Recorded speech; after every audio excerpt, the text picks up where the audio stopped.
அப்போ இந்த நாடு முழுவதும் நடக்கக்கூடிய கலவரங்கள் இது இவ்வளவும் ஒரு திட்டமிட்ட ஒரு செயலாக பார்க்குறோம். இதில் எல்லாத்தையும் பல இடங்களில் ஃபேக், மைக்ரண்ட் இதில் ஃபேக்குன்னு ஒபாமாவுக்கு எனக்கு மரியாதை கிடையாது, வைகோவுக்கு தான் ஒரு நேரம் மரியாதை.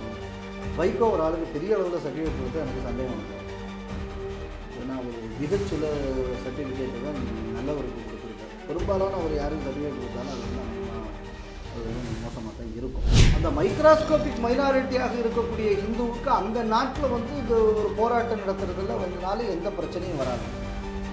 மெஜாரிட்டியாக இருக்கக்கூடிய இந்த ஊரில் இந்து போராட்டம் நடத்தினா பிரச்சனை வரும் அப்படின்னு சொன்னால், இந்த நாட்டில் மைனாரிட்டிக்கு பயந்து ஒரு அரசாங்கம் இருக்கிறது. இது தமிழ்நாட்டுக்கு இதையும் கூட ஒரு அவமானகரமான விஷயம். நீதிமன்றம் கேட்குறது இந்த கேள்வியை தான் சாதாரண மனிதர்கள் கேட்டுக்கொள்ளும்.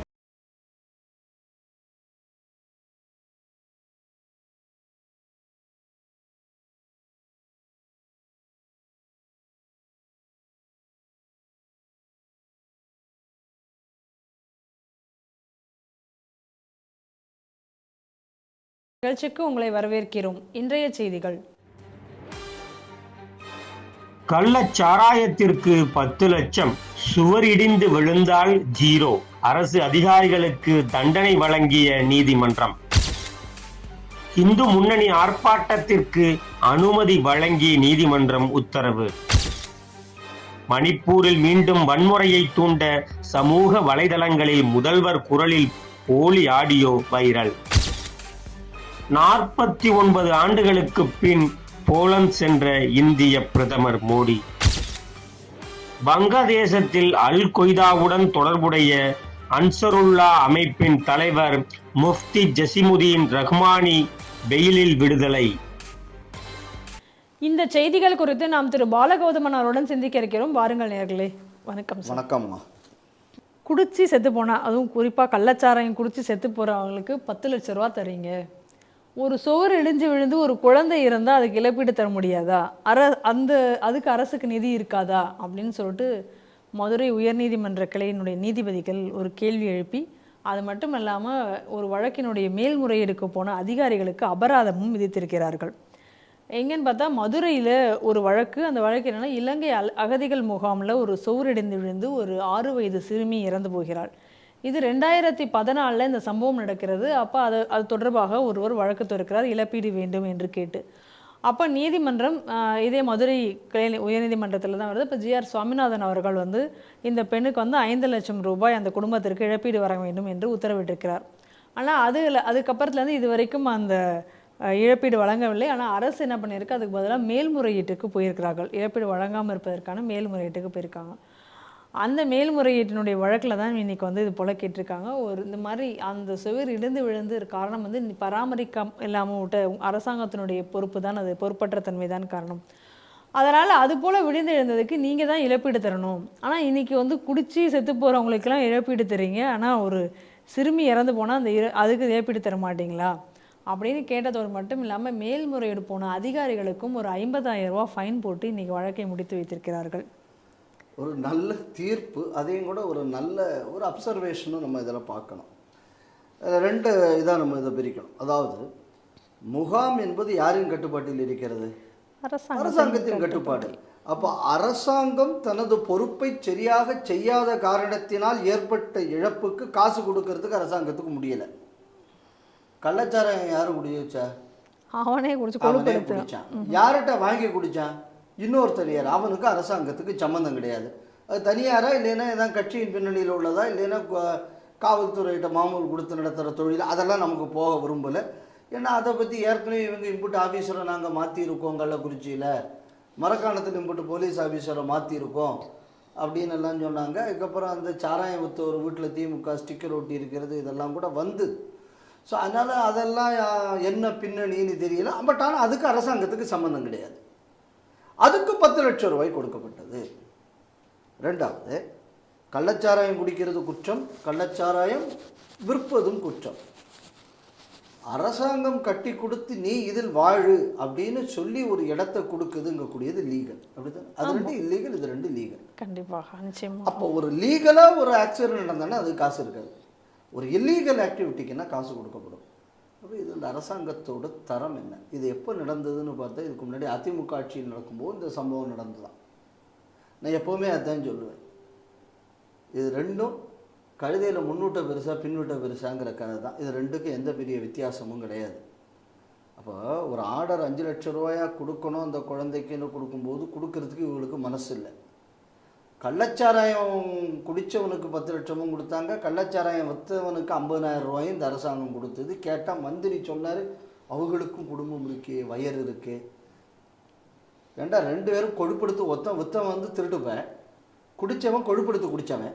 இந்த கொழுப்படுத்து குடித்ததுக்கும் திருட்டுத்தனமாக அரசாங்கத்தை ஏமாற்றி விற்றதுக்கு இவ்வளோ வீட்டில் தாலி அறுத்தவனுக்கு நீ கொடுப்பையான்.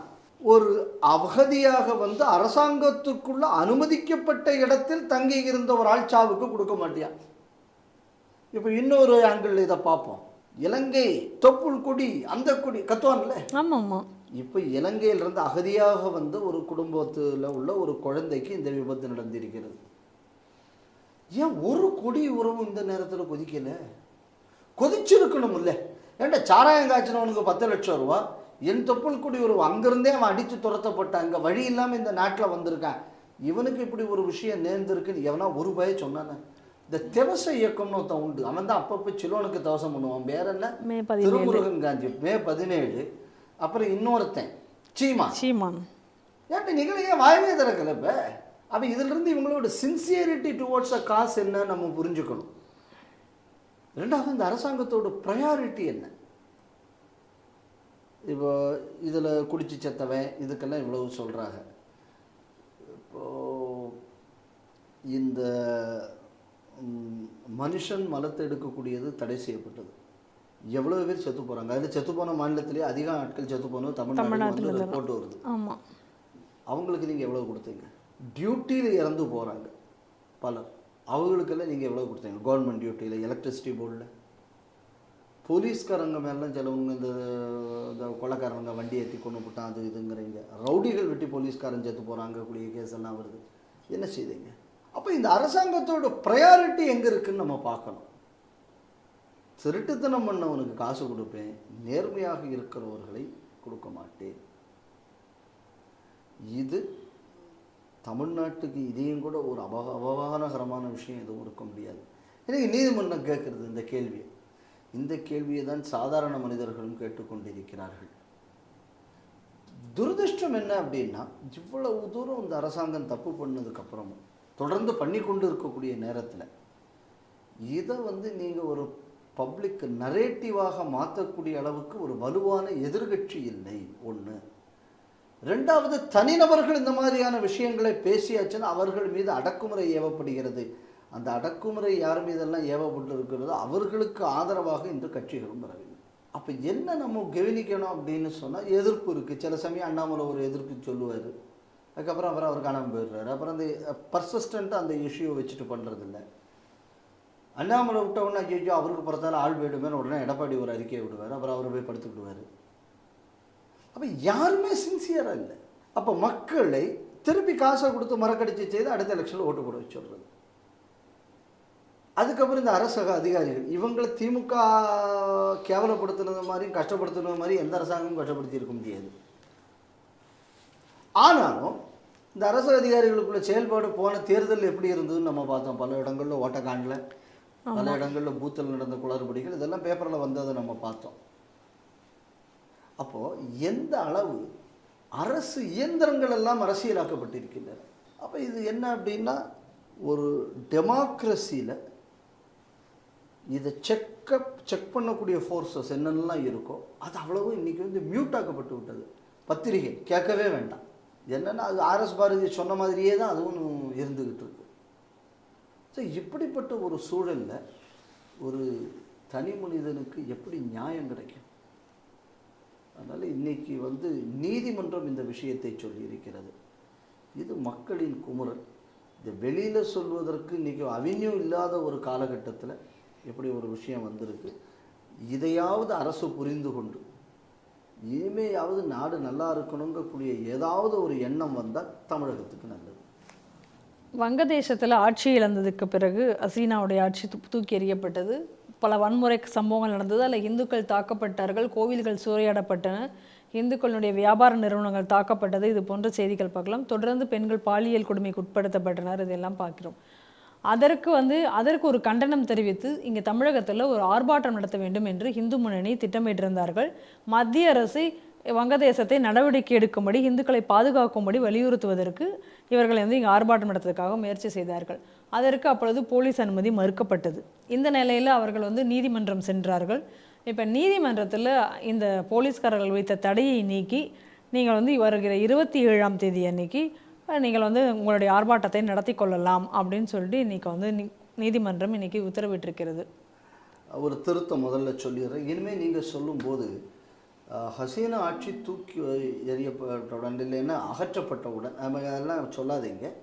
என்ன சொல்லணும் அப்படின்னு சொன்னால், ஹசீனா ஆட்சியை வன்முறையாளர்கள் ஹசீனாவை தூக்கி எறிந்தது அப்படின்னு சொல்லுங்கள். ஏன்னா மாற்றப்பட்ட பின்ன இவங்க ஏதோ டெமோக்ராட்டிக்கலி ஏதோ மாற்றினாங்கங்கிற மாதிரி வரும். அப்படி இல்லை. ஒரு violent minority has overthrown a majority government. அதான் நடந்தது. அந்த விஷயத்தில் நம்ம தெளிவாக இருக்கணும். ஏன்னா நாட்டில் ஜனநாயகம் பேசுகிற ஒரு வயலண்ட் டெமோக்ராட்டிக்கலி எலெக்டட் கவர்மெண்ட்டை எப்படிரா எதிர்க்கலாம் பேச மாட்டான். அதே நேரத்தில் இவன் இங்கே ஸ்டேட் கவர்மெண்ட் உட்காந்துருப்பான். தமிழ்நாட்டில் உட்காந்துருந்துக்கிட்டு இவனுக்கு பண்ணுற அயோக்கியத்தனத்தை கேட்டாச்சுன்னா அவர் டெமோக்ராட்டிக்கலி எலெக்டடும்பான். ஏன்டா அதே மாதிரி தான்டா பிரைம் மினிஸ்டர் டெமோக்ராட்டிக்கலி எலெக்டட். அப்போது டெமோக்ரஸியெல்லாம் மறந்து போகும். அப்போ நீ எவ்வளோ % ஓட்டு வாங்குறியோ அவ்வளோ % தான் உனக்கு எம்எல்ஏன்னு எவனா திமுக காரன்ட்ட போய் சொல்லுவானா? இப்போ இல்லை. இப்போ எவனாவது இந்த 40 சீட்டு திமுகவுக்கு வந்ததுக்கப்புறம் ஓட்டு % அனுசரித்து நம்ம கட்சிகளுக்கு எம்பி சீட்டை மாற்றலாம்னு ஒத்துப்பான இந்த கோரிக்கை இப்போல்லாம் வராது. ஸோ அதனால் இந்த டெமோக்ரஸிங்கக்கூடியது மக்களை ஏமாற்றுவதற்காக, டெமோக்ரஸிக்கு மேலே நம்பிக்கையே இல்லாதவன் சொல்லக்கூடிய ஒரு வார்த்தை. அதனால் தயவுசெய்து இனிமேல் அந்த இதை பயன்படுத்தாதீங்க. ஒன்று. ரெண்டாவது, நம்ம எதை கவனிக்கணும் அப்படின்னு சொன்னால், இதுக்கு ஹிந்துக்களுக்கு அழுவதற்கு கூட அனுமதி இல்லை. அன்றைக்கி சொன்ன முதல்ல நான் ஒரு வேண்டுகோளோடு இது ஆரம்பிக்கிறேன். என்ன 27ஆம் தேதி அந்த நிகழ்ச்சி வைத்திருக்கிறது. அனைத்து இந்துக்களும் கலந்து கொள்ள வேண்டும். ஏன்னா இது ஒரு ஹிந்து இன அழிப்பு நடந்து கொண்டிருக்கிறது. அதை உலகத்திற்கு தெரியப்படுத்தக்கூடிய ஒரு ஆர்ப்பாட்டம். அனைத்து ஹிந்துக்களும் இதில் கலந்து கொள்ள வேண்டும். மூணாவது, நம்ம எதை கவனிக்கணும் அப்படின்னு சொன்னால், இதற்கு தடை விதிக்கப்பட்டது. அதே நேரத்தில் இஸ்ரேலுக்கு எதிரான ஆர்ப்பாட்டத்துக்கு இங்கே அனுமதி. ஏன்டா அதுக்கு இதுக்கு என்னடா? இங்கே தான் இஸ்ரேலியல் இருக்காங்க, இல்லை இங்கே தான் பாலஸ்தீனியன் இருக்காங்க. 2 பேரும் இந்த நாட்டில் இல்லை கிடையாது. அப்போ உனக்கு எதுக்கு அங்கேருந்து நீ இதுக்கு இங்கே வச்சு நடந்துக்கிட்டு இருக்க? அவசியம் இல்லை. அவசியமே இல்லை. சரி, சிரியாவில் 2 துருக்கம் சண்டை போட்டுக்கிட்டு இருக்குது, நீ ஏன்டா இங்கே ஊர்வலம் நடத்துகிற? அவசியம் இல்லை. அவசியம் இல்லை. அப்போ அந்த அவசியம் இல்லாததுக்கெல்லாம் இவன் பர்மிஷன் கொடுப்பான். ஆனால் இவனுக்கு என்னடான்னா இங்கே உள்ள பங்களாதேஷ் இந்துக்களுக்காக வேண்டி வரும்போது பிரச்சனை வருமா?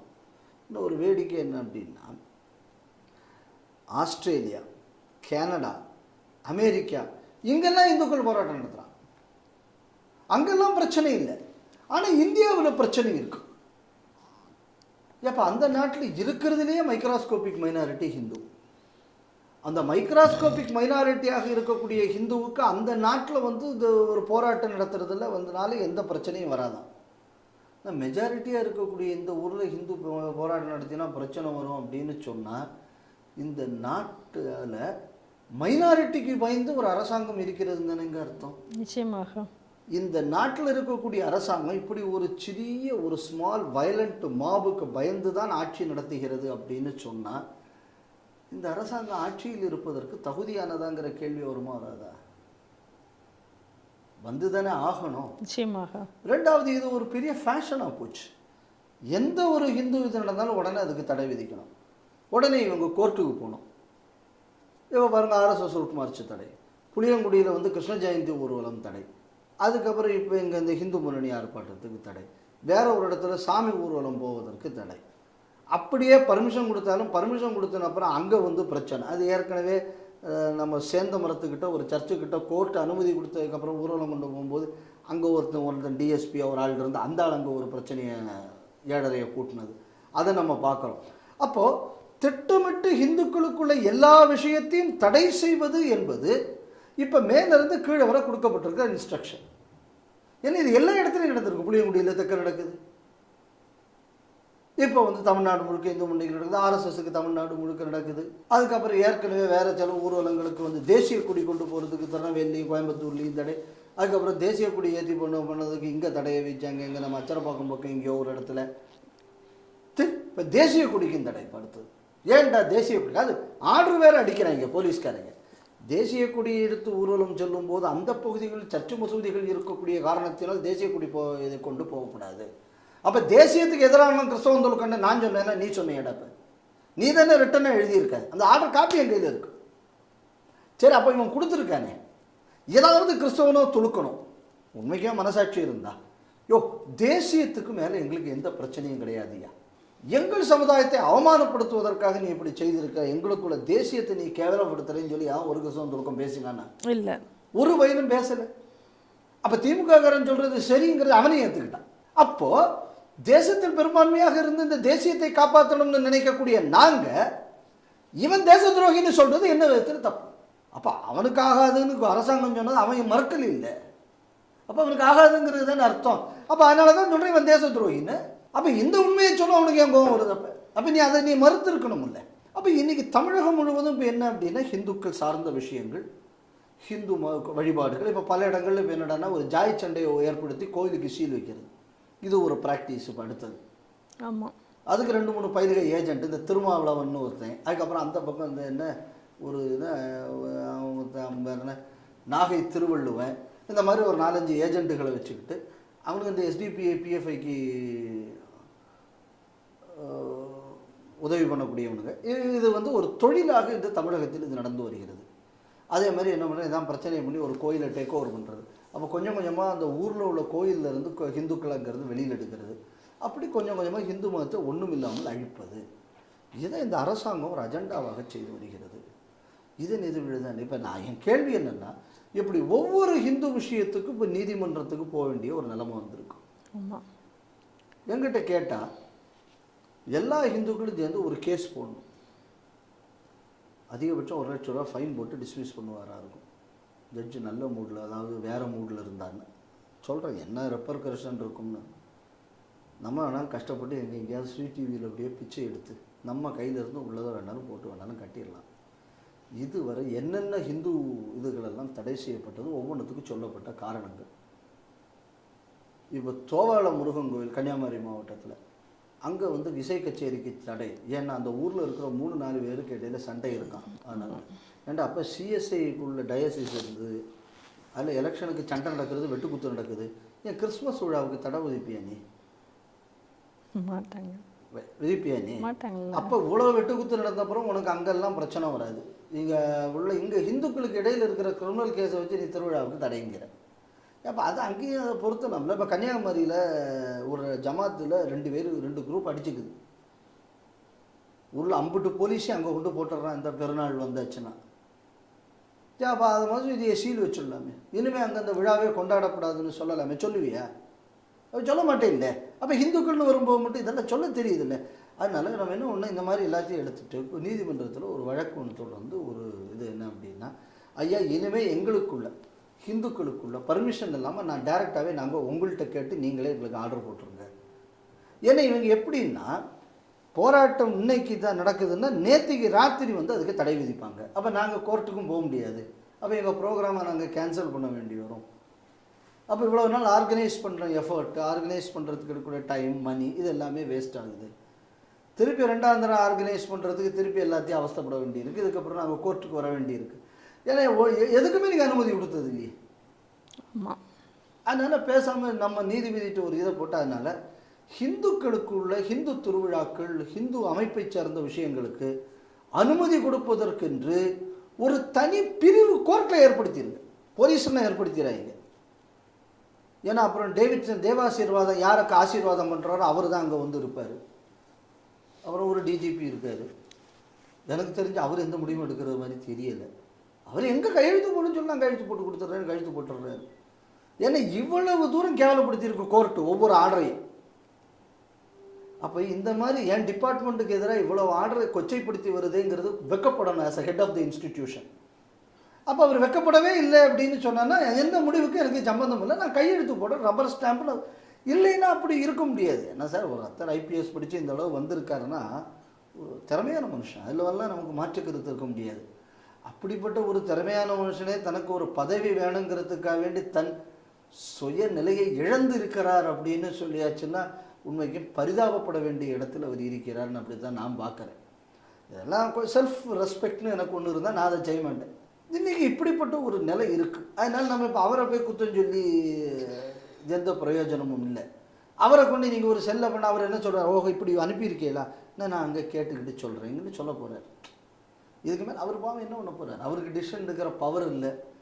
ஆமாம், அவருக்குள்ள ஆசை டிஜிபி அட்மினில் இருக்கணும்னு அவர் ஆசைப்பட்டு அங்கே வந்து உட்காந்துருக்கார் பாவம். அதனால் நம்ம அவரை வந்து பரிதாபப்பட வேண்டிய இடம். சரின்னு சொல்லி நீங்கள் மேலே போய் உங்களுக்குள்ள உள்துறை அமைச்சர்கிட்ட தான் போகலாம்னா உங்கள் உள்துறை அமைச்சர் அவர் வந்து நான் அவருடைய அதை எடுத்து படிப்பார். படித்த உடனே கோரிக்கை அப்படின்னு இருக்கும். அவர் வந்து அந்த கொக்கரிப்பு அப்படின்னு படித்தாலும் படிக்கலாம். ஏன்னா அவர் தமிழே துண்டிச்சீட்டில் தப்பு தப்பாக படிக்கிறவர். ரெண்டாவது நான் வந்து சர்வாதிகாரியாக மாறுவேன்னு அடிக்கடி அவரே வேற சொல்லிக்கிட்டு இந்த அந்நியன் சினிமா பார்த்த ஒரு தாக்கம் அவருக்கு இருக்கா என்னன்னு தெரியல. சர்வாதிகாரியை மாறுவேங்கிறாரு, அதான் மாறுவேங்கிறாரு. இது ஒரு இனத்திற்கான அரசுங்கிறாரு. அப்புறம் இதுக்கிடையில் ஏதோ சென்னை விழா ஏதோ நடத்த போகிறாராம்மா. ஆமாம், சென்னைக்கு எத்தனை வருஷமாச்சு விழா நடத்த போகிறேன், சென்னை மக்கள்கிட்ட பிரிக்க முடியாது. ஏன்னா இந்த சென்னையை பிரிக்க முடியாதுன்னு இன்றைக்கி சொல்கிறே இல்லை. இந்த சென்னைங்கிறது ஆந்திராவுக்கு போகிற நேரத்தில் அதை காப்பாற்றுனது மாப்போசி. அன்றைக்கி திமுகக்காரன் என்ன பண்ணான் திமுகக்காரன் ஒன்றும் பண்ணல. அன்றைக்கி திராவிட நாடு தான் வேணாம், எனக்கு தனித்தமிழ்நாட்டுக்கு எதிர்பார்த்தேன்னா அன்றைக்கி திராவிட கொள்கையை பேசினீங்க. நீங்கள் உங்களுக்கு தமிழ்நாட்டுக்கு என்ன சம்பந்தம்? தெற்க வந்து அங்கே ஐயா தாழ்லிங்க நாடார், நத்தியானியல், இந்த மாதிரி அவங்க இந்த பிஎஸ் மணி இவங்கெல்லாம் போராடினாங்க கன்னியாகுமரி மாவட்டத்தில். இங்கே வடக்கு எல்லை போராட்டம் மாப்போசி இவங்கெல்லாம் போராடினாங்க. உங்கள் பங்கு என்ன தமிழ்நாட்டில்? பேர் வச்சேன் தமிழ்நாடுன்னு பேரை போட்டு அந்த அரசுங்கக்கூடியதை தெரியாதனமாக கைப்பற்றி அதில் திருடி தின்னேன். இதை தவிர உங்கள் கான்ட்ரிபியூஷன் என்ன? சென்னை விழா ஏதோ யுக சாதனை படைச்ச மாதிரி நீங்கள் சுரண்டி தின்னதுக்கு அது பயன்பட்டதுன்னு சொல்லுங்கள். அதில் வந்து மாற்று கருத்து இருக்க முடியாது. இப்படி ஒரு முதல்வர். அதுக்கப்புறம் அவரே சொல்லுவார், அவர் வந்து எவ்வளோ இம்பார்ஷியல்ங்கிறதுக்கு ஒரு உதாரணம் சொல்கிறேன். கிறிஸ்மஸ்ஸு, மிலாது நபி, ரம்ஜான் இதுக்கெல்லாம் அவர் வாழ்த்து சொல்லுவார். தீபாவளி வந்து அவர் வாழ்த்து சொல்ல மாட்டார். விநாயகர் சதுர்த்தி வந்து அவர் வாழ்த்து சொல்ல மாட்டார். அவர் சொல்லலேன்னு யாருக்கும் வருத்தம் ஒன்றும் கிடையாது. அவருக்கு எதில் நம்பிக்கை இருக்கோ அதுக்கு அவர் சொல்கிறார். எதில் அவருக்கு நம்பிக்கை இல்லை அதனால் அவர் சொல்கிறார். எனக்கு அதில் வந்து மாற்றுக்கிறது கிடையாது. அதனால் இந்த மாதிரி எனக்கு பிடிக்காத விஷயம் அப்படின்னு அவர் அறிவித்தது. அதனால் அவருக்கு வந்து இப்படி தான் அவர் செயல்படுவார். ஏன்னா அவர் தான் சொல்லிட்டார், இது ஒரு இனத்திற்கான அரசுன்ட்டார். அவர் வந்து இந்த மாநில மக்களுக்கான அரசுன்னு சொல்லலை, ஒரு இனம்னார். அது எந்த இனம்ங்கிறது அவர் சொல்லலை. இப்போ நான் புரிஞ்சுக்கிட்ட இனம் அவர் சொல்கிறது நாங்கள் தனி இனம், நாங்கள் இனமானம் காப்போம். அவங்க இனம்னா என்னங்கிறது நமக்கு தெரியும். அதை தில்லை நடராஜனையும் திருவரங்கநாதனையும் பீரங்கி வாயில் வைத்து புழக்கும் நாள் என்னாலோ என்னால் அது அவருக்குள்ள இனக்கொள்கை. அவருக்குள்ள மொழிக் கொள்கை என்ன? இங்கிலீஷ் தான்ப்பா வளரணும், தமிழ் ஒழியணும்.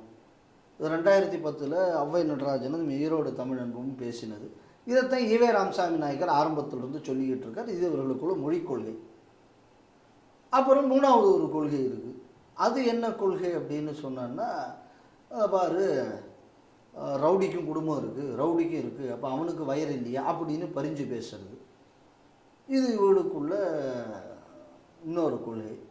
இது எல்லாத்துக்கும் விட்டு நாலாவது கொள்கை இருக்குது. இவ படிதாண்டா பத்தினி இல்லை, நாம் முனைவனும் இல்லை, அது இன்னொரு இது. ஸோ இந்த மாதிரி கொள்கை கொண்டவர்கள்ட்ட ஒரு நியாயமான நான் ஒரு அப்ளிகேஷன் கொடுத்து அவருக்கு அதுக்கு எனக்கு அவர் வந்து இம்பார்ஷியலாக இருப்பார்னு நான் எப்படி சொல்ல முடியும்? ஏன்னா இனத்துக்கான அரசு அவரே சொல்லிட்டார், அவரே பிரிச்சுட்டார். எங்க இப்படிப்பட்ட ஆளுகளுக்கான அரசு அப்படின்னு. அதனால் நீதிமன்றம் பேசாமல் என்ன பண்ணோம்னா ஒரு தனி செல் போட்டு ஹிந்துக்கள் யாருக்கெல்லாம் என்னென்ன விஷயங்கள் நடத்தணுமோ எங்கள்கிட்ட டைரெக்டாக நீங்கள் வந்துடுங்க. ஏன்னா இதனால் 2 லாபம். ஒன்று எங்களுக்கு லாபம், இதுக்குன்னு அன்றைக்கி கோர்ட்டில் போட்டு கோர்ட்டோட டைம் லாபப்படும். ரெண்டாவது அரசாங்கத்துக்கு லாபம். எனவே இந்த கேஸுக்கு பப்ளிக் ப்ராசிக்யூட்டர் போனால் அவருக்கு நீங்கள் ஒரு சிட்டிங்க்கு எவ்வளோ காசு கொடுக்குறோம், அதனால் அரசாங்க பணம் லாபம். ஹிந்துவுக்கு இதனால் என்ன லாபம் கிடையாது. ஏன்னா உங்களுக்கு அப்ளிகேஷன் கொடுக்குறதுக்கு நாங்கள் வரதுக்கு எப்படியானாலும் செலவு பண்ணி தான் ஆகணும். அதனால் எங்களுக்கு அதனால் லாபம் இல்லை. ஹிந்துக்களுக்கு லாபம் இல்லாமல் வேறு எல்லாருக்கும் லாபம்னு சொன்னால் எல்லாருக்கும் ஏற்படக்கூடிய விஷயமாகவும் இருக்கும். ஏதோ நியாயம் ஐயா எங்களுக்கு தந்துட்டா போகிறோம்னு சொல்லி பிரதான அடிமைகளாக நாங்கள் கேட்டுக்கொள்கிறோம் அப்படின்னு சொல்லி நம்ம அடிமை சாசனம் மாதிரி எழுதி கொடுத்துட்டோம்னா நல்லாவும் இருக்கும், ஈஸியாக போகும், யாருக்கும் பிரச்சனை இல்லாமல் போகும்னு வைங்களேன். நல்ல நீதிமன்றம் இந்த மாதிரி ஏதாவது ஒன்று யோசிச்சு, ஐயா இந்துக்களுக்கு அப்படின்னு சொல்லி நீங்கள் தனியாக இந்த மாதிரி ஒரு நம்ம பர்மிஷனுக்குன்னு ஒரு செல் வச்சுருங்க. அப்படி வந்தால் தான் இனிமேல் நாங்கள் ஹிந்துவாக வாழ முடியும். ஏன்னா எங்களுக்கு வேறு வழி கிடையாது. இப்போ கிறிஸ்தவ துலுக்களுக்குன்னா மைனாரிட்டி கமிஷன் இருக்குது. ஹிந்து எங்கே போவான்? நான் ஹிந்துங்கக்கூடிய ஒரே காரணத்தினால் நான் பாதிக்கப்பட்டேன், எங்கே போவான்? நீங்கள் மைனாரிட்டி ஸ்காலர்ஷிப் கொடுத்தியே, கிறிஸ்டியன் நாடாராக இருக்கும்போது அவனுக்கு ஸ்காலர்ஷிப் கிடைக்குது, ஹிந்து நாடாராக இருக்கும்போது அவனுக்கு ஸ்காலர்ஷிப் இல்லை. அப்போ நான் ஒரு ஹிந்து நாடாராக போகிறேன், நான் எங்கே போய் கத்துறது? ஐயா நான் ஹிந்து நாடாராக இருந்தாச்சுன்னா என் பையனுக்கு படிப்புக்கு அரசாங்கம் காசு தர மாட்டேங்குது. அதே இது நான் கிறிஸ்தவ நாடாராக ஆயாச்சுன்னா அரசாங்கம் கொடுக்குது. அப்போ நான் ஹிந்துவிலிருந்து கிறிஸ்தவனாக மதம் மாறினா தான் காசுன்னு சொல்கிறாங்களே. அப்போ நான் ஹிந்துவாக இருக்கிறது தப்பா? நான் ஹிந்துவாக இருக்கிறது நான் செய்த குற்றமா? எனக்கு இந்த ஸ்காலர்ஷிப் கிடைக்காம இருக்க எப்படின்னு இவனுக்கு கேட்கறதுக்கே ஒரு அவென்யூ இல்லையே இந்த நாட்டில். முழுக்க முழுக்க எங்கள் ஹிந்து ஊர். ஒருத்தன் ஒரு வீடை மட்டும் வாடகைக்கு வாங்கிறேன், மேலே வந்து ஒரு இதை கட்டுறான், கட்டிவிட்டு பக்கத்து ஊர்லேருந்து ஒரு 10 பேரை கூட்டிகிட்டு வந்து இங்கே ஐயோ ஐயோன்னு கத்துறான். நான் கரெக்டாக என் கோயிலில் போடும்போது இங்கே வந்து சதம் போட்டுக்கிட்டு இருக்கேன். அப்புறம் எங்கள் ஆளுக மேலே கள்ள கம்ப்ளைண்ட் கொடுக்குறேன். கொடுத்தாச்சுன்னு சொன்னோன்னா 10 பேர் மைனாரிட்டி கமிஷன் வந்து நிற்கிறாங்க. அப்போ எங்களுக்குள்ள வழிபாட்டு சுதந்திரம், எங்களுக்குள்ள வாழ்வாதாரமே என்னால் பல இடங்களில் பாதிக்கப்படுது அப்படின்னு சொல்லி ஹிந்துக்களுக்கு அழுவதற்கு ஒரு இடம் இல்லையே. அதனால் இந்த நாட்டில் நீங்கள் முதல்ல ஹிந்து கமிஷன் என்பதை ஏற்படுத்த வேண்டும். இந்த மாதிரியான சில விஷயங்களை அரசாங்கம் செய்யாமல் இருந்தால் இந்த நாட்டில் ஹிந்துக்களுக்கு வாழவே முடியாதுங்கக்கூடிய நிலைமை ஏற்படும் தான் நான் நினைக்கிறேன். மணிப்பூரில் இப்போ தான் கலவரங்கள் எல்லாம் ஓய்ந்திருக்கக்கூடிய நிலையில், ஏற்கனவே பல நாட்களாக கலவரம் நீடித்திருந்த நிலையில் இடஒதுக்கீடு சம்பந்தமான ஒரு தீர்ப்பு வந்ததை ஒட்டி கலவரங்கள்லாம் வந்தது. அதுக்கப்புறம் இப்போ தான் அந்த அரசாங்கம், மாநில அரசாங்கமும் மத்திய அரசாங்கமும் இணைந்து அந்த கலவரங்களை எல்லாம் ஒடுக்கி ஒரு நல்ல நிலை, இயல்பு நிலை திரும்பி கொண்டிருக்கிற நிலையில் மீண்டும் கலவரத்தை ஏற்படுத்தும் விதமாக அவங்க ஒரு விஷயம் நடந்திருக்கு. என்ன அப்படின்னு சொன்னால், அதாவது அந்த மாநிலத்தினுடைய முதல்வர் பைரோன் சிங் பேசுவது மாதிரி ஒரு ஆடியோ கிளிப் ஒன்று சமூக வலைதளங்களில் வைரலாகி இருக்கிறது. அது வந்து வன்முறையை தூண்டக்கூடிய வகையில் அதை எடிட் பண்ணி அதை சேர்த்து அந்த வீடியோ, அந்த ஆடியோவை வெளியிட்டிருக்கிறார்கள். அது வைரலாக ஷேர் ஆகியிருக்கிறது. இந்த நிலையில் அந்த மாநில முதல்வர், அந்த அரசாங்கம் வந்து ஒரு அறிவிப்பை வெளியிட்டிருக்கிறது. இந்த ஆடியோ என்பது ஒரு ஃபேக்கான ஆடியோ, இது வந்து யாரும் வந்து இதை வந்து ஷேர் செய்ய வேண்டாம், இதை ஷேர் செய்தால் நாங்கள் நிச்சயமாக இது மேல் நடவடிக்கை எடுப்போம். ஏற்கனவே இது தொடர்பாக கிரிமினல் போலீஸார்கள் அதை ஆராய்ந்து கொண்டிருக்காங்க. யார் இந்த ஆடியோவை எடிட் பண்ணது, என்ன, யார் இதை செய்தார்களோ அவர்களை வந்து கடுமையாக தண்டிக்க இருக்கிறோம் அப்படின்னு சொல்லி கருத்து சொல்லியிருக்காங்க. நான் ஏற்கனவே இதை கொஞ்ச காலமாக இந்த விஷயத்தை சொல்லிக்கிட்டு வரேன். ராகுல் ஒரு கோமாளின்னு சொல்லக்கூடிய நேரத்தில் இல்லை, ஒரு அஜெண்டாவோடுத்தையும் இவன் செயல்பட்டுக்கிட்டு வரான்னு நம்ம சொல்லிக்கிட்டு இருந்தோம். இன்றைக்கி அது மறுபடியும் இது ப்ரூவ் ஆகிட்டு வருது. ரெண்டாவது, நம்ம எதை கவனிக்கணும் அப்படின்னா, இந்த பிரச்சனை தீரக்கூடிய நேரத்தில் இதை மீண்டும் கிளப்பப்படுகிறது. இதுக்கு 3-4 விஷயம் நம்ம பார்க்கணும். பங்களாதேஷில் இந்துக்களுக்கு மீது உள்ள தாக்குதலுங்கக்கூடியது இங்கே ட்ராக்ஷன் எடுக்க தொடங்கின உடனே பல பிரச்சனைகள் உடனடியாக இந்த நாட்டில் கிளப்பப்படுகிறது.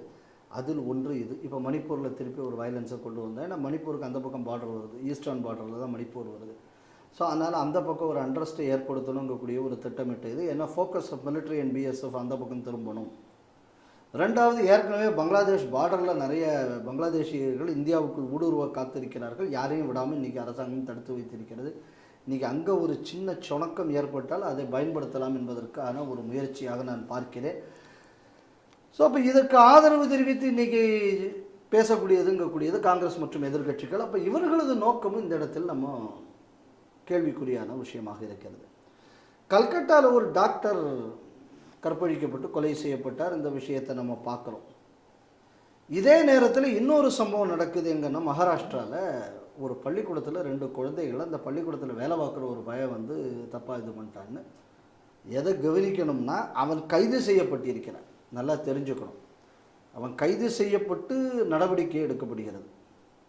கைது செய்யப்பட்டு நடவடிக்கை எடுக்கப்படக்கூடிய நேரத்தில் அந்த ஊரில் வந்து பிரச்சனை வருது. பெரும் போராட்டம் ரோட்டில் வந்து நடக்கிறது. ஏன்னா நடவடிக்கை எடுத்த பிறகு எதுக்கு போராட்டம் வருது? அதே நேரத்தில் நடவடிக்கை எடுக்கலைன்னு ஹைகோர்ட்டு, சுப்ரீம் கோர்ட், எல்லா கோர்ட்டும் காரிச்சு போகுது பெங்காலில். இதுக்கெல்லாம் வாயை திறக்காத ராகுல் இப்போ இதுக்கு ட்வீட் போட்டிருக்காங்க.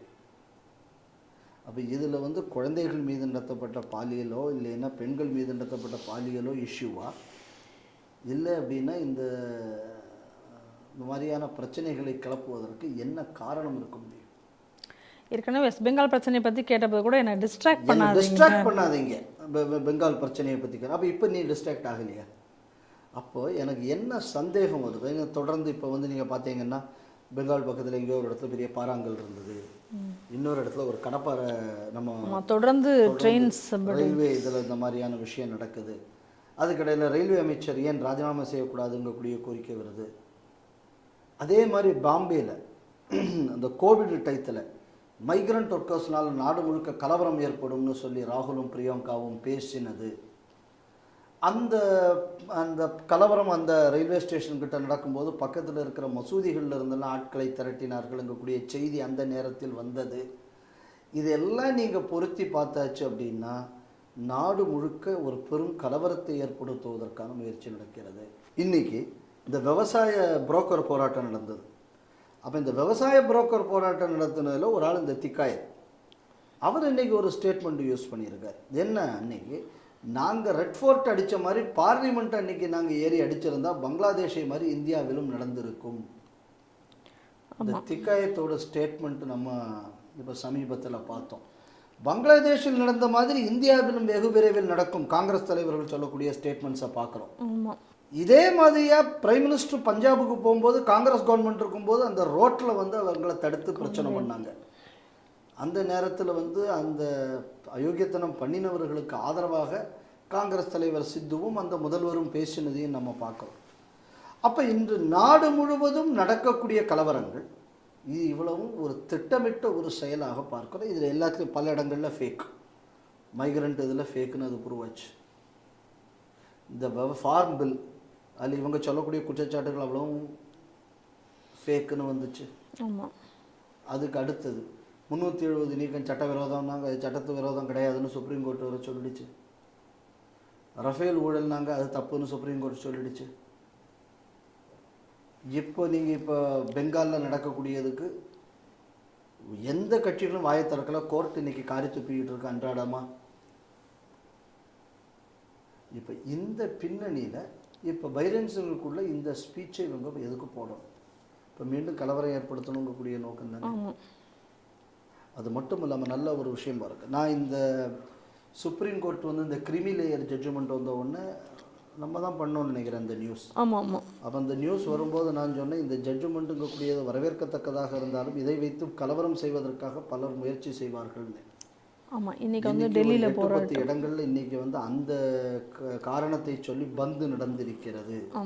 அப்போது இது எல்லாமே இண்டிகேஷன் என்ன அப்படின்னு சொன்னால், ஒவ்வொரு இடத்துலையும் எங்கெங்கெல்லாம் நீங்கள் வந்து பொய்யை சொல்லி மக்களுக்கு தப்பாக இது பண்ணி ஒரு கலவரம் ஏற்படுத்தணும்னு முடிவு பண்ணி இன்றைக்கி ஒரு வேலை நடக்கிறது. இப்போ இங்கே ஏதோ ஒரு சினிமா வந்திருக்கு அப்படின்னாங்க, இந்த பேர் ஏதோ சொன்னாங்க, மறந்துட்டேன். ரஞ்சித்தோட சினிமா. நேற்று நம்ம மகேஷ் நான் பார்த்துட்டு என்கிட்ட சொன்னார், இது இந்த மாதிரி எல்லாம் கருத்துக்கள் இருக்குன்னு. அதுக்கெல்லாம் அவருக்கு பதில் சொன்னேன், அது வேற. அப்போ அந்த சினிமாவில் தவறான விஷயங்கள் எல்லாம் சொல்லப்பட்டிருக்கிறது. ஏன் அப்போ இது வந்து ஒரு 2 சமுதாயத்துக்கு இடையில் ஒரு மன இதை ஏற்படுத்தக்கூடியது அப்படின்னு வராத. என்கிட்ட ஒருத்தர் வந்தார், ஆனால் அவர் அது நான் அந்த சினிமா பேரும் அந்த காட்சியும் நான் சொல்ல விரும்பலை. ஏன்னா அந்த சென்சார் போர்டில் அந்த பிரச்சனை வந்த உடனே இப்போ சென்சார் போர்டில் இப்படி கேள்வி கேட்குறாங்க, ஆதாரம் தான் அப்படின்னு என்கிட்ட கேட்டாங்க, நான் கொடுத்தேன். ஆனால் நம்மகிட்ட இருந்து ஆதாரம் வாங்கினோம்னு அவங்க வெளியில் சொல்லாததுனால நான் அவங்கள சொல்ல விரும்பலை. ஏன்னா அவங்க அதை வெளியிட வேண்டான்னு அவங்க நினச்சிருக்கலாம். அந்த சினிமாவில் ஒரு காட்சி வருது. அந்த சினிமாவில் உள்ள காட்சியில் என்னென்னா, மனுஸ்மிருதியில் சொல்லப்பட்டிருக்கு, பெண்களை தப்பாக பேசியாச்சுன்னா அவங்களுக்கு வந்து கொலை தண்டனைன்னு சொல்லப்பட்டிருக்கிறதுன்னு அந்த சினிமாவில் அவங்க டைலாக் அமைக்கிறாங்க. உடனே சென்சார் போர்டில் அதெல்லாம் எப்படி சரியில்லையா, அதை வெட்டணுமே அப்படின்னா கேட்டாங்களாம். உடனே மனுஸ்மிருதியில் எந்த இடத்துல அது இருக்கோ அதை எடுத்து நான் அவருக்கு அனுப்பிச்சேன். அது தவிர வேறையும் சில விஷயங்கள் கேட்டாங்க, நான் கொடுத்தேன் அந்த நேரத்தில். அப்புறம் இந்த படம் வெளியிட்டாங்கன்னு தெரியும். அப்போ என்னென்னு இது அப்புறம் ஒன்றும் கூப்பிடலன்னா நமக்கு தெரியல. அந்த காட்சியில் இருந்ததா இல்லையான்னு நானும் அப்புறம் பார்க்கல. ரெண்டாவது நமக்கு இந்த சினிமா பார்க்கவும் பொறுமையும் கிடையாது, அதையும் நம்ம ஒத்துக்கணும். ஸோ அப்போ வாங்கிட்டு போனாங்க அந்த காட்சி வந்து. அப்போ சென்சார் போர்டு இந்த கேள்வியை கேட்டு தான், சரிடா இப்போ ரஞ்சித் சினிமாவுக்கு நீங்கள் வந்தேல, இந்த ரஞ்சித் சினிமாவில் என்னென்ன விஷயங்கள்லாம் தப்புனுங்கக்கூடிய கேள்வி நீ கேட்டியா, இதுக்கு என்ன ஆதாரம் இருக்குன்னு நீ கேட்டியா ரஞ்சித்திட்ட? அந்த கேள்வியை கேட்டான்ல. இதே சென்சார் போர்டு தானே. அப்போ இந்த சென்சார் போர்டில் இந்த பிஜேபிக்காரங்க ஒரு 3-4 பேர் இந்த போர்டில் இருக்காங்கல்ல, என்ன பண்ணிட்டு இருக்கான்? இந்த கேள்வி வரும் இல்லை? கண்டிப்பாக. அதுக்கு என்ன ஆதாரம் இருக்குது? இப்போ நீ வந்து அந்த இதுக்கு கேட்ட மனுஸ்மிருதிக்கு அதுக்கு ஆதாரம் நம்ம கொடுத்துட்டோம். அப்போ ஒரு ஹிந்து படம் எடுத்தாச்சுன்னா அதுக்குள்ள எல்லா ஆதாரங்களும் வைத்து தான் எடுக்கணும். ஆனால் ஹிந்துக்களுக்கு எதிராக எவன் டைலாக் எழுதினாலும் அதுக்கு வந்து நீங்கள் எந்த ஆதாரமும் இருக்க வேண்டாம். இப்போ அந்த படத்தில் கூட அதோட மைய கருத்து என்ன? இதுவும் நான் ஏற்கனவே இதே ஸ்ரீ டிவியில் சொன்னது, தலித்திஸ்தான்ங்கக்கூடிய ஒரு தனிநாடு கோரிக்கை என்பது இப்பொழுது கொஞ்சம் கொஞ்சமாக சில செக்ஷனில் எழும்பிக் கொண்டிருக்கிறது. ஜாதியை ஒட்டிய ஒரு பிரிவினைவாதம் என்பது தமிழகத்தில் வேரூன்றி வருகிறது அப்படிங்கக்கூடிய செய்தியை நான் போச்சு. அப்போ இது இன்னொரு பிரிவினைவாதத்துக்குள்ள ஒரு அஜெண்டா, இன்னொரு சப்ஜெக்ட். இப்படி ஃபால்ட் லைன்ஸை கிரியேட் பண்ணுறது, இல்லைன்னா எக்ஸிஸ்டிங் ஃபால்ட் லைன்ஸை வந்து பெருசுபடுத்துறது, இந்த வேலை என்பது இந்த நாட்டில் எல்லா பகுதிகளிலும் நடந்து கொண்டிருக்கிறது. இன்றைக்கி நீங்கள் பிரேன் சிங்குக்குள்ள இந்த ஆடியோ கிளிப், இது நாடு முழுக்க இந்த மாதிரி பல பல இடங்களில் எப்படி எப்படியெல்லாம் அங்கங்கே பிரச்சனைகளை கிளப்பணுமோ அந்தந்த மாதிரியாக சமுதாயத்தை பிளவுபடுத்தக்கூடிய ஒரு வேலை என்பது நடந்து வருகிறது. இதுக்கு எல்லா நாடுகளும் காசு கொடுத்து வேலை செய்து வருகிறார்கள். நம்ம வந்து இந்த இஷ்யூவை பார்க்கணும். இது ஏதோ திருப்பி மணிப்பூர் கலவரம் என்பது அல்ல. இந்த மணிப்பூரில் திருப்பி ஏதாவது ஒரு பிரச்சனை வந்தால் அதை வச்சு பல போராட்டம் அங்கங்கே நடத்துகிறேங்கிறது, அதுக்கப்புறம் அதை வச்சு அதில் இன்னொரு பிரச்சனையை கொண்டு சேர்க்குறேங்கிறது. இந்த ஃப்ளாய்டுன்னு ஒரு செத்து போனால் அமெரிக்கா, அதை கொண்டு எங்கே கொண்டு போய் சேர்த்தாங்க? சாத்தாங்குளத்தில் சேர்த்தாங்க. அப்புறம் சாத்தாங்குளத்தை கொண்டு போய் எங்கே சொன்னது? சேவாபாரதிக்காரன் பண்ணிவிட்டாங்க. அப்புறம் சேவாபாரதி கோர்ட்டில் கேஸ் போட்டு சொன்னவன் 1 கோடி ரூபா ஃபைன் கட்டணும்னு வேறு ஆர்டர் வந்தது. பட் அதுக்கிடையில் பண்ண வேண்டிய டேமேஜை பண்ணியாச்சே. ரோடி சைனாக்காரன் எவனா கட்டிட்டு போனா இருக்கும், அவங்களுக்கு ஒரு பிரச்சனையாக இருக்காது. எதுக்கு சொல்ல வரேன் அப்படின்னு சொன்னால், எந்தெந்த இடங்கள்லாம் இந்த மாதிரி பிரச்சனையை ஏற்படுத்த வேண்டும் என்று திட்டமிட்டு அந்நிய சக்திகள் செய்யக்கூடிய வேலையின் ஒரு அம்சம். அதனால் இந்த இஷ்யூ வந்து ஒரு மணிப்பூர் இஷ்யூ அல்ல, இது நேஷ்னல் இஷ்யூங்கக்கூடியதை நம்ம புரிஞ்சுக்கணும். 40 ஆண்டுகளுக்கு பின் போலந்து சென்ற முதல் பிரதமர் மோடி அவர்கள் அப்படிங்கக்கூடிய இன்னைக்கு ஹெட்லைன்ஸோடு இன்னைக்கு செய்திகளை எல்லாம் பார்க்குறோம். மோடி அவர்கள் பேசும்பொழுது கூட அதையும் வந்து அதை குறிப்பிட்டே பேசியிருக்கிறார். அவர் என்ன சொல்லியிருக்காருன்னா, ஒரு ஜோக்காக சொல்லியிருக்கார், என்னோட அதிர்ஷ்டம் இந்த மாதிரி பல நாடுகளுக்கு செல்லக்கூடிய முதல் பிரதமர் அப்படிங்கக்கூடிய ஹெட்லைன்ஸ் நாளைக்கு எல்லா இடத்துலையும் வரும், அது என்னுடைய அதிர்ஷ்டம்னு நான் நினைக்கிறேன். அதுக்கு என்ன காரணம் அப்படின்னு சொன்னால், நம்மளுடைய வெளியுறவு கொள்கை அப்படிங்கிறது ஒரு 180 டிகிரி வந்து அப்படியே மாறிட்டுது. அதுதான் அதுக்கு காரணம். முன்னாடி வந்து எந்த நாட்டினுடையும் நமக்கு உறவு தேவையில்லை அப்படின்னு சொல்லி ஒதுங்கி இருக்கக்கூடிய ஒரு போக்கு இருந்தது. ஆனால் இன்றைக்கி நம்மளுடைய வெளியுறவு கொள்கை அப்படிங்கிறது அப்படி கிடையாது.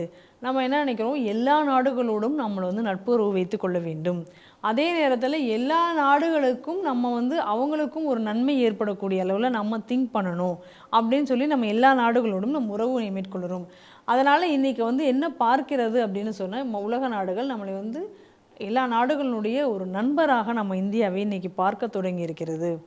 அதனால் இன்றைக்கி இது வந்து வருவது வந்து அதிசயம் இல்லை அப்படின்னு சொல்லி இன்றைக்கி அவர் வந்து அங்கே போய் பேசியிருக்கிறார். அதே நேரத்தில் போலந்தோடு இன்றைக்கி போய் அவர் மீட் பண்ணக்கூடிய அந்த விஷயம் வந்து வணிக ரீதியாகவும் இந்தியாவிற்கு ஒரு முக்கியத்துவம் வாய்ந்தது. ஏன்னா இந்தியாவினுடைய அந்த சென்ட்ரல் யூரோப்பில் ஒரு முக்கிய பார்ட்னராக இவர்கள் போலாந்து விளங்குகிறார்கள் அப்படிங்கிறதையும் இன்றைக்கி சொல்லியிருக்காங்க. அதாவது ஒரு அழகான ஒரு தஞ்சாவூர் வேலை அழகாக பார்த்துருக்காரு. நாங்கள் இவ்வளோ நாள் நான் அலைன்டு அப்படின்னோம். ஆமாம், இன்றைக்கி நம்ம we are not a non aligned nation, we are a friendly nation to the entire world அப்படிங்கக்கூடிய ஒரு விஷயத்தை சொல்லியிருக்கிறேன். இது ஒரு நல்ல மாற்றம். இதுக்கு முன்னாடி நாங்கள் ஒரு இன்ட்ரோவர்ட்டுனோம், இப்போ நாங்கள் இல்லைப்பா நாங்கள் எக்ஸ்ட்ரோவர்ட். அதே நேரத்தில் இன்னொரு விஷயம் அவர் அதில் தெளிவாக சொல்லியிருந்தார், என்னென்னா உலக நாடுகளுக்கு எப்பொழுது உதவி வேண்டுமென்றாலும் இந்தியாவை நாடுகிறார்கள், நாமும் செய்து வருகிறோம். அது ரெண்டாவது. ஸோ அது ரெண்டாவது என்ன அப்படின்னு சொன்னால், we are not only friends, we are helping our friends to grow அப்படின்னு சொன்னால், நான் உதவி செய்யக்கூடிய இடத்தில் இருக்கக்கூடிய ஒரு வல்லரசு அப்படிங்கக்கூடியதை அவர் எஸ்டாப்ளிஷ் பண்ணியிருக்கார். இதில் ரெண்டாவது. அதுக்கு அடுத்தது இதனால் என்ன லாபம் உலகத்துக்கு? நான் அடுத்த கேள்வி வரும். புட்டினை போய் இடையில போய் சந்திச்சுட்டு வந்தார். ஜெலன்ஸ்கி இன்றைக்கோ நாளைக்கு போய் பார்க்க போகிறார். அப்போது ரஷ்யாலையும் பேசலாம், யுக்ரைனுக்கும் பேசலாம். இந்த ரெண்டு பக்கமும் இன்னைக்கு கொடுக்கக்கூடிய ஒரு தலைவர். ஈரான்லேயும் பேசுகிறாரு, இஸ்ரேல்லையும் பேசுகிறார். அப்போ ரியல் உலக தலைவர் யார்? பிரதமர் மோடி அவர்கள் தான் இருக்க முடியும். ஆனால் இதில் பாருங்கள், பிடிக்காத பல நாடுகள், பிடிக்காத பலர்கள். இதை எப்படி வேணாலும் பண்ணலாம். இப்போ 2-3 உதாரணம். ஒபாமான்னு ஒருத்தர் இருந்தார். ஆமாம். அவர் யாருன்னு எனக்கு இன்னும் தெரியாது. அவர் ஒவ்வொரு நேரம் அவர் வந்து ஹனுமானை பற்றி ஒரு வீடியோ போடுவார். ஆனால் அவர் அப்புறம் துலுக்கனை பற்றியும் வீடியோ போடுவார். நான் ஒபாமாவை பற்றி எனக்கு மரியாதை கிடையாது. வைகோவுக்கு தான் அவருக்கு மேலே மரியாதை உண்டு. வைகோ ஒரு ஆளுக்கு பெரிய அளவில் சர்டிஃபிகேட் கொடுத்தா எனக்கு சந்தேகம் வந்துடும். ஏன்னா அவர் மிகச்சில சர்டிஃபிகேட்டு தான் நல்லவருக்கு கொடுத்துருக்கார். பெரும்பாலான அவர் யாருக்கு சர்டிஃபிகேட் கொடுத்தாலும் அது வந்து அநேகமாக அது வந்து மோசமாக தான் இருக்கும். ஸோ அவர் வந்து ஒபாமாவை சர்டிஃபை பண்ணதுனால நம்ம ஒபாமா மேலே சந்தேகம் கூட. அப்போ இந்த ஒபாமா அவருக்கு இந்தியாவுக்கு வரும்போது திடீர்னு வந்து ஒரு ஸ்டேட்மெண்ட் விட்டார். அப்போ என்னடா ஏதோ சர்ச்சுகளுக்குள்ள ஊண்டியில் ஏதோ உடச்சி விட்டான்னு வந்தது. உடனே மத சுதந்திரத்துக்கு ஐயோ கெட்டு போச்சேன்னு. அதுக்கப்புறம் கொஞ்ச நாள் கழிஞ்சு தான் வந்தது அதை உடச்சதை வந்து திருட்டு பயிலுவா, அதுக்கு ஹிந்து அமைப்புகளுக்கும் சம்மந்தம் கிடையாதுன்னு. இப்போ அதே மாதிரியான ஒரு ஸ்டேட்மெண்ட்டை அன்வர் இப்ராஹிம் சொல்லிட்டு போயிருக்காங்க. எங்கே வந்து இப்போ இந்தியாவுக்கு வரும்போது இந்த மைனாரிட்டிகளுக்கு இது இருக்குது. எப்படிப்பட்ட ஒரு ஸ்டேட்மெண்ட் இன்றைக்கி இந்தியாவுக்குள் இவர்கள் கொடுக்க முடியுது அப்படின்னா, எனக்கு தெரிஞ்சு இதுவரை அவர் சொன்னது பாசிட்டிவ் மோதியை பற்றி. சில விஷயங்களில் இனிமேல் இந்தியா கொஞ்சம் கடுமை கூடிய நாடாகவும் மாற வேண்டும். ஆனால் எந்த இடத்துலையும் இந்தியா தன்னோட நிலையை விட்டு கொடுத்ததில்லை. அதே நேரத்தில் இந்தியாவின் உள்நாட்டு விவகாரத்தில் தலையிட்டக்கூடிய வெளிநாட்டு சக்திகளை இந்தியா எப்படி செக் வைக்கணுங்கக்கூடியது இனி அடுத்த படிக்க வேண்டாம். we have gone to the next step. அப்போது இந்த மாதிரி வெளிநாட்டில் இருந்து வரக்கூடிய டிக்னிட்ரிஸுக்கு இங்கேருந்து ஃபீட்பேக் கொடுத்து நீ இதை பேசு அப்படின்னு சொல்கிறதுக்கு உள்நாட்டில் வேலை பார்க்கக்கூடியவங்களை எங்கே செக் வைக்கணுங்கக்கூடியதை மோடி அரசு படிக்க வேண்டும். இந்த ஒரு டிரான்சிஷன் தேவை. ஏன்னா ஒரு டிரான்சிஷன் வந்தாச்சு. ஒரு டிரான்சிஷன் வந்து உம்முனா மூஞ்சியாக இருந்த நாடு என்பது உலக நண்பனாக மாறி இருக்கிறது. இது ஒரு டிரான்சிஷன். உலகத்தின் தேவைகளுக்கெல்லாம் நான் உதவி செய்கிறேன். Yes, good. நான் ஏமாளியாக இருந்துடக்கூடாது. நிச்சயமாக இந்த ஒரு இடத்திற்கு இந்தியா வரணும்னு நான் நினைக்கிறேன். அதுக்கப்புறம் எனக்கு தெரிஞ்சு ஏற்கனவே அமெரிக்காவில் கூட சொல்லும்போது சொன்னாங்க, மோடி நினச்சாச்சுன்னா இந்த ரஷ்யன் யுக்ரைன் கிரைசிஸுக்கு தீர்வு வழங்குவதற்கு அவரால் முடியும். அது அமெரிக்காவிலேருந்து கூட இடையில சொன்னாங்க. நம்ம ஒரு ஸ்டேட்மெண்ட்டு கூட பார்த்தோம். ஸோ அந்த ஸ்டேச்சர் இன்றைக்கி வந்து நரேந்திர மோடி அவர்களுக்கு இருக்கிறது. நம்மளோட விஷயம் என்ன அப்படின்னா, எக்கனாமிக்ஸ்லேயும் தட் இஸ் ஃபினான்ஸ்லேயும் எக்ஸ்டர்னல் அஃபேர்ஸ் ரெண்டுலேயும் மோடி அரசு மாபெரும் தோல்வியை சந்தித்து விட்டதுன்னு நாட்டில் பலர் சொல்லிக்கிட்டு இருக்காங்க. அதை சொல்லக்கூடியது யார் அப்படின்னு பார்த்தாச்சுன்னா, இந்த நாட்டை திவாலாக்குன்னு சிதம்பரம் சொல்லுவோம். அப்படி இன்னொன்று என்ன அப்படின்னா, அமெரிக்காக்காரன் வந்து நீ டீலில் கையெழுத்து போடுன்னு சொல்கிறதுக்காக வேண்டி கூட்டணியில் இருக்கிற கம்யூனிஸ்ட்டை கழிச்சு விட்டனேன். அமெரிக்காக்காரனுக்குள்ள கோபம் வந்துடக்கூடாதுன்னு ஈராக்கில் வந்து ஈரான்லேருந்து எண்ணெய் வாங்குறதுக்கு தவறிய மன்மோகன் சிங் கவர்மெண்ட். இப்போ சாங்ஷன் போட்டிருந்தேன், ரஷ்யாவிலேருந்து வாங்கத்தான் செய்தார் மோடி. ஆனால் அமெரிக்காக்காரன் சொன்னோடனே நீ ஈரான்லேருந்து எண்ணெயை வாங்கலையே. ஏன் வாங்கலை? நீ பயந்துருந்த. இன்றைக்கி நாடு அப்படி இல்லை. ஸோ அப்போ எக்ஸ்டர்னல் அஃபேர்ஸில் வந்து எந்த அரசாங்கம் வந்து செயல்படக்கூடிய அரசாங்கம், எந்த அரசாங்கம் வெற்றி பெற்ற அரசாங்கம். ஏன்னா இந்த ரெண்டு அலிகேஷனையும் சொன்னது யாருன்னா நம்ம காரைக்குடிக்காரர். ஆமாம். அப்போ காரைக்குடிக்காரர் ஒரு விஷயத்தை சொன்னால் நம்ம என்ன புரிஞ்சுக்கணும்னா, அது இந்தியாவின் எதிரிக்கு லாபமாகத்தான் இருக்கும்னு தெரிஞ்சுக்கணும். நம்ம முன்னாடி வைகோவுக்கு சொன்ன மாதிரி இந்த கம்யூனிஸ்ட்டை பற்றி அடிக்கடி நம்ம சோ சார் சொல்லுவார், கம்யூனிஸ்ட் ஒருத்தன் எதுக்குறானா அப்போ நீ அதை ஆதரிக்கலாம். அந்த மாதிரி தான் இவனுக்கு. அப்போது எப்படிப்பட்ட ஒரு சாதனை என்பது இன்று மோடி அரசு செய்திருக்கிறது. ஆனால் இந்த இடத்துல உள்நாட்டு விஷயங்களில் வெளிநாட்டு தலையீடுங்கக்கூடியதை தடுத்து நிறுத்துறதுக்கு சில கோயர்சிவ் மெக்கானிசமும் மோடிக்குள்ள எக்ஸ்டர்னல் அஃபேர்ஸ் பாலிசியில் சேர்க்கப்பட வேண்டும். இல்லை அது ஆல்ரெடி அதுக்கு பிளான் இருந்ததுன்னா அது விரைவாக செயல்படுத்தப்படவும் வேண்டும்.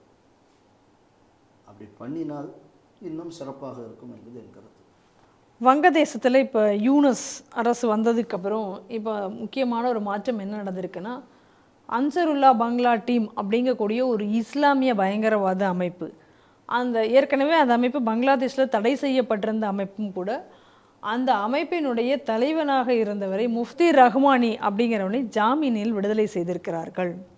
இது குறித்து அந்த நாட்டில் இருக்கக்கூடிய, அதாவது ஒரு டாப் பொசிஷனில் இருக்கக்கூடிய வக்கீல்களும், அதுக்கப்புறம் பயங்கரவாதத்தை தடுக்கக்கூடிய அதிகாரிகள், அந்த பொறுப்பில் இருக்கக்கூடிய அதிகாரிகளும் கவலை தெரிவித்திருக்கிறார்கள். ஏன்னா இவன் ஏற்கனவே வந்து ஒரு பயங்கரவாதி, இவர் வெளியில் வந்ததுக்கப்புறம் இதனால் வந்து பல பயங்கரவாத நிகழ்வுகள் ஏற்படலாம். இன்னொன்று, இந்த கேஸ் வந்து இப்போ ட்ரையலில் இருந்துகிட்ருக்கு. இப்போ வெளியில் வந்ததுனால இவன் அச்சுறுத்ததுனால அந்த கேஸை வந்து சரியாக வர நம்ம நடத்த முடியாமல் போகலாம் அப்படிங்கக்கூடிய கருத்தை அவர்களை தெரிவித்திருக்கிறார்கள். இதே நேரத்தில் நம்ம இந்த விஷயத்தை பார்க்கும்பொழுது இன்னொன்று என்ன பார்க்கணும்னா, இதே அன்சருல்லா பங்களா டீம் அப்படிங்கிறது இந்தியாவினுடைய ஒரு சாப்டரும் அதில் இருந்திருந்தது. அதை வந்து ஏற்கனவே அஸ்ஸாமில் வந்து கண்டுபிடிச்சு அதை வந்து ஏற்கனவே அதில் இருந்த ஆட்களை கைது செய்தார்கள். 2013 வாக்கில் இவங்க வந்து இந்தியாவுக்குள்ளார வந்து நுழைஞ்சு இவர்களுடைய வேலைகளை செய்வதற்கு முற்படுகிறார்கள்.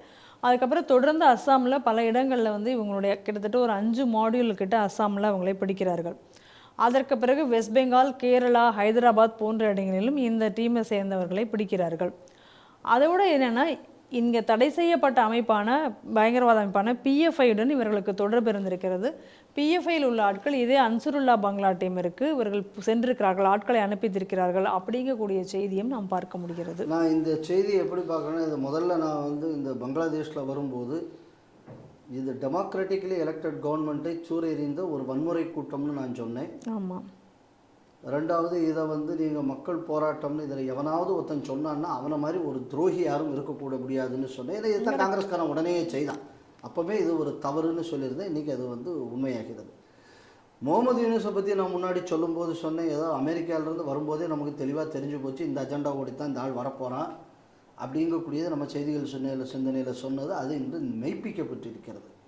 எதை சொன்னோமோ அது இன்றைக்கி நடந்திருக்கு, அவ்வளோதான். இல்லை வேறு புதுசாக இதில் பார்க்க வேண்டிய விஷயம் இல்லை.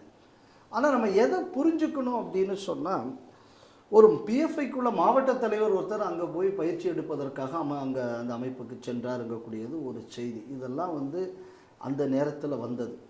உடனே பிஎஃப்ஐ அமைப்பு சொல்லிச்சு, அவன் அங்கே போனதுனால நாங்கள் அவங்க இல்லை, எங்கள் அமைப்பில் தலைவர் பதவியில் இல்லை, ஏன்னா தேசத்துக்கு விரோதமாக யார் இருந்தாலும் நாங்கள் அதை ஏற்றுக்கொள்ள மாட்டோம்னு பிஎஃப்ஐ உடனே அதுக்கு ஒரு அறிக்கையெல்லாம் விட்டாங்க. இதெல்லாம் அந்த நேரத்தில் நடந்தது. ஆனால் அவர் எங்களோட உறுப்பினராக தொடர்வார் அப்படின்னாங்க. அது எப்படின்னு எனக்கு தெரியலை. அது நம்ம ஊரில் வந்து நம்ம இந்த சிவாஜி கிருஷ்ணமூர்த்தின்னு ஒருத்தர் மேடையில் எப்போயாவது ரொம்ப கெட்ட வார்த்தை பேசியாச்சுன்னா அவர் திமுக நீக்கும். 3 மாதம் கழிஞ்சு திருப்பி அவரை சேர்த்துப்பாங்க, அவர் திருப்பி கெட்ட வார்த்தை பேசுவார். அதனால் இது அந்த காலத்திலேருந்தே இது திமுகவோட பாலிசி எப்படியோ அதே மாதிரி தான் பிஎஃப்ஐ. அப்போ பிஎஃப்ஐக்கும் குரு திமுகங்கிறத நம்ம புரிஞ்சுக்கோம். திமுகங்கிறவங்களுக்கு நம்ம இதை சொன்னதுனால ஒரு சந்தோஷம் வரட்டுமே. ஸோ இதே மாதிரி இந்தியாவில் இந்த அமைப்புக்குள்ள தாக்கம் என்பது நிறைய. ஏற்கனவே நம்ம சொல்லியிருந்தோம், ஹிஸ்புல் தாஹீர் வரும்போது இதே விஷயத்தை சொன்னோம். இன்றைக்கி வந்து பங்களாதேஷில் உள்ள ஆட்சி மாற்றத்துக்கு பின்னாடி அந்த பயங்கரவாதத்தின் கை இருந்தால் கூட அவங்களுக்கு இந்தியாவில் வந்து அவங்களுக்குள்ள நடவடிக்கைகள் அதிகம். இது கிட்டத்தட்ட இந்தியாவில் 20 வருஷமாக இருக்கிறதுன்னு. ஆனால் நம்ம ஒரு போலீஸ் இதை போன வருஷம் சொன்னாங்க, இவர்கள் இங்கே இருப்பார்கள் என்று நாங்கள் ஆச்சரியப்பட்டோம். நாங்கள் 20 வருஷமாக இருக்கிற அமைப்பு இருக்குன்னு ஆச்சரியப்பட்டது சொன்னது இவங்க தான். இதே மாதிரி இந்த அமைப்பை பாருங்கள், இந்த அமைப்புக்கு இந்தியாவில் பல தொடர்பு இருக்குது.